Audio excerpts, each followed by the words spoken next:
चटाईपुर जंगल में टुनटुनी नाम की एक सोडा बोतल बेचने वाली चिड़िया अपनी माँ के साथ रहती थी। टुनटुनी समझदार चिड़िया की तरह सुबह जल्दी उठकर घर के सारे काम करती थी। उसके बाद अपनी सोडा की बोतल को अच्छे से धोकर शहर से आने वाली गैस की गाड़ी से सोडा का गैस अपनी गाड़ी में डलवाती थी और उस सोडा के स्वाद के लिए कुछ अपने बनाए हुए खट्टे मीठे और चटपटे स्वाद के पाउडर उन बोतल में डालकर अपनी गाड़ी में रखकर जंगल में बेचने के लिए जाती थी। सोडा ले लो सोडा, खट्टा मीठा चटपटा सोडा ले लो सिर्फ 10 रुपए में। आओ भाई आओ, गर्मी में सर्दी का एहसास दिलाएगा मेरा खट्टा मीठा सोडा। चटाईपुर जंगल के बच्चों से लेकर बूढ़ों तक सभी टुनटुनी के सोडे के दीवाने थे। पता नहीं क्या डालकर बनाती हो, लेकिन तुम्हारे इस खट्टा मीठा सोडा जैसा दुनिया में कुछ और नहीं है बेटा।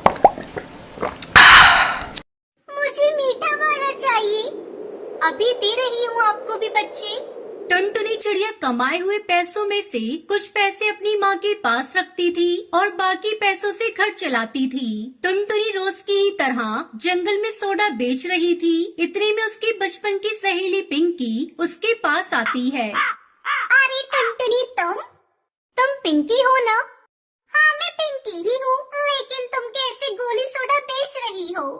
पिंकी, पिताजी गुजर गए हैं और गोली सोडा बेचने में क्या बुराई है? माफ करना टुनटुनी, मैं तुम्हारे पिता के बारे में नहीं जानती थी।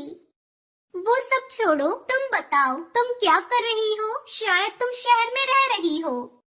मेरी कपड़ों की दुकान है टुनटुनी, उसमें अच्छा खासा प्रॉफिट होता है। तुम भी ये धूप में फिरकर गोली सोडा बेचने की बजाय खुद का एक कपड़ों का व्यापार कर सकती हो। सच में बहुत प्रॉफिट है।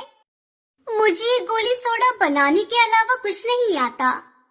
मेरे कहने का मतलब ये था कि पक्षी बदल रही है, तुम्हारी गोली सोडा की जगह नई नई कोल्ड ड्रिंक ले रही है। कुछ ही दिनों में सोडा की तरफ कोई पलट कर भी नहीं देखेगा, तब क्या करोगी? तुम्हारी बात तो सही लग रही है, लेकिन नए काम के लिए पैसे भी तो चाहिए, वो कहाँ से लाऊं? अरे भोली टुनटुनी, सालों से इस जंगल में रह रही हो, किसी से भी कुछ पैसे उधार लेकर कोई नया काम शुरू कर लो। टुनटुनी को पिंकी की बातें सुनकर ऐसा लगता है जैसे कि सिर्फ आंखों के सामने लटक रहे फल को पेड़ से तोड़ना है। बस टुनटुनी मन ही मन में इस बात को सोचते हुए गोली सोडा बेचकर शाम को घर लौटकर अपनी माँ से कहती है, माँ, तुम मेरे बचपन की सहेली पिंकी को तो जानती हो ना? कैसी है वो अब? वो शहर में बहुत बड़ी कपड़ों की दुकान लगाकर ढेर सारे पैसे कमा रही है। माँ, कपड़ों के व्यापार में काफी लाभ है, इसलिए उसने मुझे भी खुद का व्यापार शुरू करने की सलाह दी है। माँ, टुनटुनी की माँ उसकी बात सुनने के बाद, तुम्हारी बात तो ठीक है बेटा, लेकिन कपड़ों के व्यापार के बारे में तुम्हें तो कोई ज्ञान नहीं है ना? माँ, तुम इस सेठ जी से कहकर कपड़ों की दुकान के लिए पैसे दिलवा दो ना।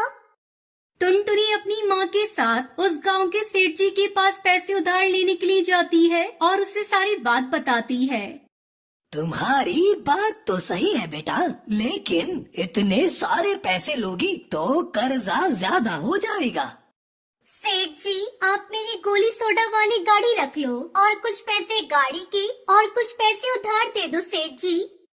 सेठ जी उससे उसकी गोली सोडा वाली गाड़ी खरीद कर कुछ पैसे उधार दे देते हैं। टुनटुनी इन पैसों से अपने कपड़ों की दुकान खोलती है। कपड़ों की मार्केट के बारे में ज्ञान न होने की वजह से टुनटुनी को एक तो कपड़े महंगे मिलते हैं और जंगल में सब पक्षी कपड़े आधे दाम में मांगते हैं, तो कुछ पक्षी उधार मांगने लग जाते हैं। ये साड़ी कितने की है बेटा? 600 रुपए की है मौसी जी। अरे टुनटुनी, अपनी मौसी से इतने पैसे लेगी? 300 रुपए दे रही हूँ, रख ले, सवाल मत कर ज्यादा। अब ये कहकर वो सुंदरी कौवी टुनटुनी के हाथ में 300 रुपए रखकर वहाँ से चली जाती है। इस तरह उसकी खरीदी से भी कम पैसे दे रहे थे और कोई बिना पैसे दिए ही कपड़े ले जाकर चले जाते थे। इस वजह से टुनटुनी की दुकान कुछ ही दिनों में बंद हो जाती है। टुनटुनी कुछ दिन परेशान रहती है और उसकी परेशानी को थोड़ा बढ़ाने के लिए उसके कर्जदार भी उसके घर आने लगते हैं। 3 महीने हो गए हैं बेटा, अभी तक तुमने 1 रुपया भी नहीं दिया। मैं कुछ करती हूँ चाचा जी। टुनटुनी को ऐसे परेशान देखकर उसकी माँ कहती है, परेशान होने की कोई जरूरत नहीं है बेटा। हर किसी से गलती होती है। परिंदे गलतियों से ही तो सीखते हैं उड़ना। ये लो, मेरे पास कुछ पैसे हैं, शायद ये तुम्हारे कुछ काम आ जाए। शुक्रिया माँ, मैं फिर से अपना पुराना वाला काम शुरू करती हूँ और दोबारा कभी दूसरे काम के बारे में सोचूंगी तक नहीं। तुमने जो सोचा था बिल्कुल सही था बेटा, लेकिन कोई भी काम करने से पहले उसके बारे में अच्छे से ज्ञान लेना चाहिए। टुनटुनी अपनी माँ के दिए हुए पैसों से उस सेठ जी से अपनी गोली सोडा की गाड़ी खरीद कर फिर से अपना पुराना काम शुरू करती है। सोडा ले लो, सोडा, खट्टा मीठा चटपटा सोडा ले लो, सिर्फ 10 रुपए में। आओ भाई आओ, सोडा ले लो। अरे टुनटुनी, तुम्हारा गोली सोडा काफी मिस किया है, एक नींबू सोडा दे दो।